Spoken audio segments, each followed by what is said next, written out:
ni Catriona Gray pinag-uusapan sa social media. Usap-usapan na naman sa social media ang bagong personality na nalilink kay 2018 Miss Universe Catriona Gray. Matatandaan na nitong May 2024 ay pumutok ang issue na di umano'y ay hiwalay na si Catriona sa boyfriend nitong aktor na si Sam Melby.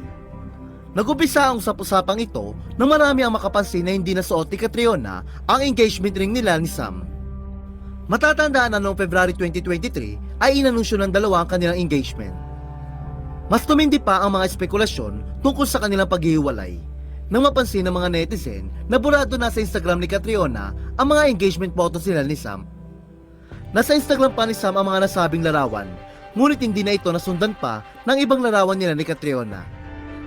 Matapos ang insidente ng pagkawala ng engagement photos nila sa Instagram ni Catriona, agad naglabas ng opisyal na pahayag ang kanilang talent management na Cornerstone Entertainment. Hindi kinumpirma ng Cornerstone ang hiwalayan, ngunit inamin nitong mayroon doon pinagdadaan ng mga pagsubok sa kanilang relasyon ng dalawa. Humingi sila ng privacy habang inaayos ang sitwasyon. Hanggang ngayon ay walang kumpirmasyon sa kanilang hiwalayan, at nasa Instagram pa rin ni Sam ang kanilang mga engagement photos.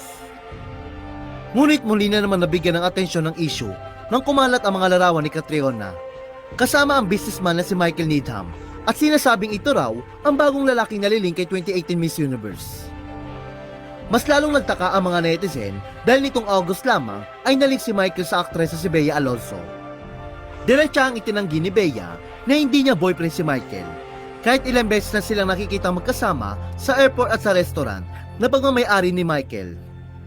Ayon sa mga kumalat na balita, may mga nakakita daw kay Catriona at Michael na magkasama sa kasal ni Sol Mercado at Sandra Lemono sa Bali.